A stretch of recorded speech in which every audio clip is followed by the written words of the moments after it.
Syria, a land whose name evokes the cradle of civilization, has been reduced in the global imagination to a symbol of war and suffering.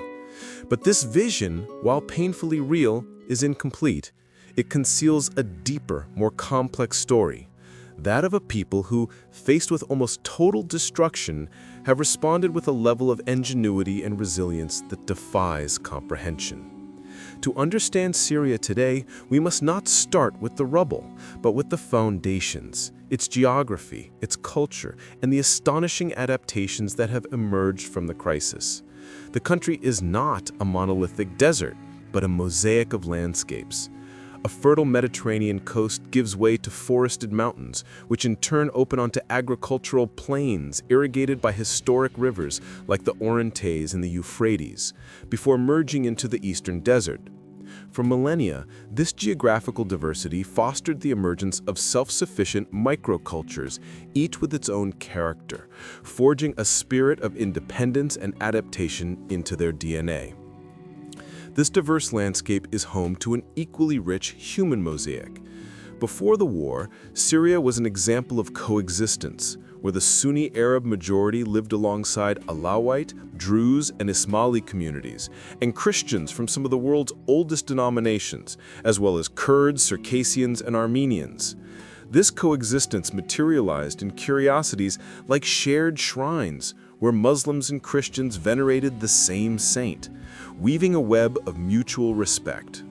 It is from this deep heritage of diversity and self-sufficiency that the incredible adaptation capacity we see today springs. A moving example is the survival of Western Aramaic in Malaula, the language of Christ, which refuses to disappear. In an ironic twist, this country that bequeathed one of the first alphabets to the world saw its people return to oral communication networks, voice messages, and shortwave radios to survive the collapse of modern infrastructure. Necessity became the mother of a silent technological revolution. Faced with near-constant power outages, rooftops across Syria have become covered with solar panels. They're not an ecological luxury, but a lifeline that powers water pumps, clinics, and the phones that keep families connected. This adaptation not only looks to the future, it also draws from the past. Communities have cleaned and reactivated the qanats, ancient Persian underground channels that ingeniously and sustainably transport water, demonstrating that ancestral wisdom can solve 21st century problems. Ingenuity also transformed the economy. In a single market, the Turkish lira, the dollar, and the devalued Syrian pound coexist. Merchants are experts in fluctuating exchange rates, and trust has become the most valuable currency. The debt notebooks in neighborhood shops where food is bought on credit and the Hawala transfer system based on honor have created a parallel economy more resilient than the official one. These solutions, from a solar panel to an ancient language, are not isolated anecdotes. They are the expression of a culture deeply rooted in adaptation, a testament to how a people, with their land and their history as their only resources, refuse to surrender. With the foundations of resilience set by its geography and deep cultural history, the Syrian people faced a challenge that would test this legacy to its limits. The war did not just destroy buildings, it targeted the very fabric of daily life, the rituals, social gatherings, and cultural practices that bind a community together. Yet, it is precisely within this threatened space that some of the most profound acts of ingenuity and defiance emerged. This is the story of how everyday culture became a form of resistance, a way to preserve humanity when the world seemed intent on erasing it. Social rituals, once taken for granted, were imbued with new, powerful meaning. A wedding, for instance, transformed from a large, joyous celebration into a smaller, often clandestine act of hope. A ceremony held in a damaged courtyard with a handful of guests and simple food became a defiant statement that love and life would continue. The traditional hammam, or public bath, evolved from a place of leisure into a vital sanctuary, particularly for women, a rare, safe space to connect, share news, and find a moment of normalcy away from the stresses of survival. The Syrian table, famous for its generosity, became a classroom in resourcefulness.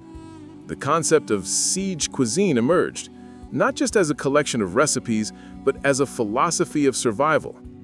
Families learned to make bread from animal feed, to cook using minimal fuel and water, and to forage for wild herbs. But even in scarcity, the core principle of hospitality endured. Sharing food, no matter how little, became a sacred act. A small plate of olives, a piece of flatbread dipped in za'atar, shared between neighbors in the dim light of a generator, was more than sustenance. It was a communion, a reaffirmation of community bonds. These flavors, the taste of home, became anchors to a past that felt increasingly distant and a powerful tool to fight the psychological toll of the conflict, reminding people who they were. Art and education became frontline tools of resistance. As the formal education system crumbled, a guerrilla education movement arose. Teachers, armed with little more than courage, created schools in basements, caves, and abandoned buildings. They taught children to read and write by candlelight, using chalk on concrete walls as blackboards. This was not just about transmitting knowledge. It was about protecting a generation from being lost to trauma and ignorance. In parallel, a powerful artistic movement blossomed amidst the ruins. The spirit of the Hakawati, the ancient storyteller of Damascus cafes, was reborn in new forms. Street artists painted vibrant murals on the gray, bullet-scarred walls of destroyed buildings, transforming symbols of death into canvases of life and protest. Poets posted verses on social media that spread like wildfire, and musicians composed haunting melodies on cheap keyboards, their work becoming an emotional archive of the conflict. This explosion of creativity was a refusal to be silenced, a way to document, to process, and to shout to the world, "We are still here." Ultimately, the war ignited a desperate struggle to preserve memory itself. With the constant threat of displacement and death, personal and collective history became a precious, endangered resource.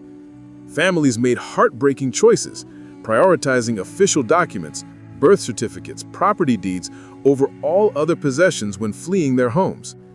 These papers were the tangible proof of their existence, the key to any potential future. An informal archival movement began, with people digitizing old family photos, recording the oral histories of elders, and meticulously documenting the names of the dead and disappeared. This conscious effort to save memories, from the official to the deeply personal, was a fight against erasure. It was a recognition that if you lose your story, you lose everything. These acts, sharing a meal, teaching a child, painting a wall, saving a photograph, are the threads from which the fabric of Syrian resilience is woven.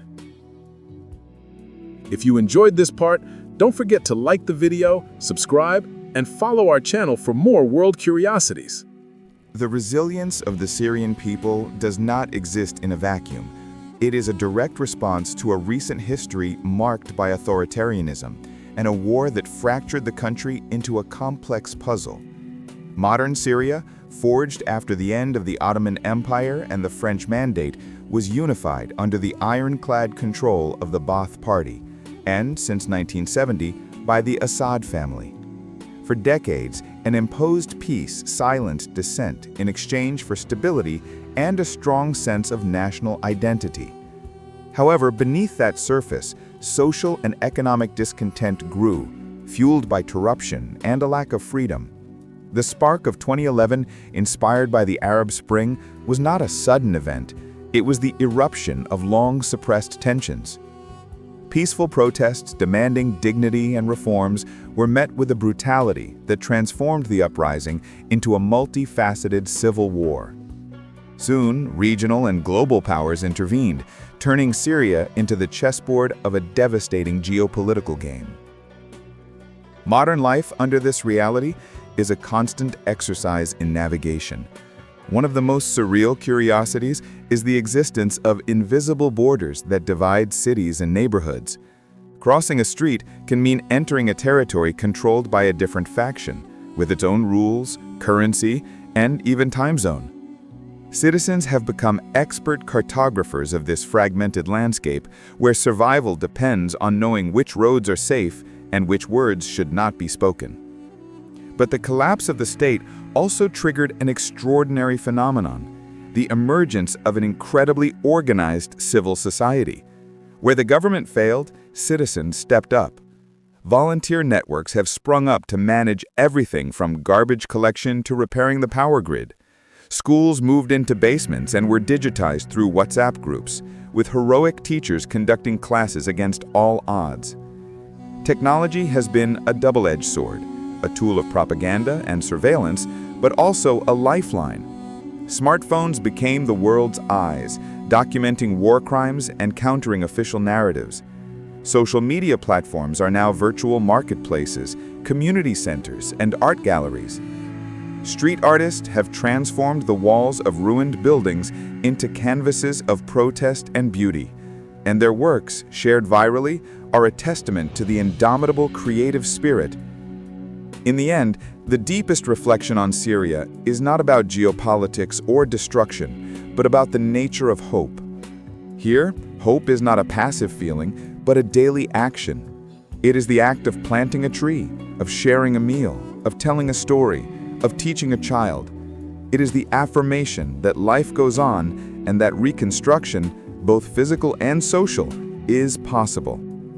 The Syrian diaspora, scattered across the globe, has become the guardian of this hope, preserving the culture, cuisine, and memory of their homeland, and weaving a global network of support that keeps the dream of return alive.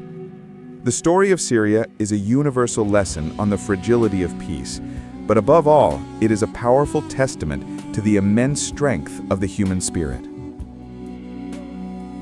Thank you for joining us on this journey. If this story has moved you or taught you something new, please like this video, share it, and most importantly, subscribe to our channel. Join our community of curious explorers as we continue to uncover the untold stories that shape our world. There is an endless supply of wonders and lessons waiting to be discovered. We'll see you on the next adventure.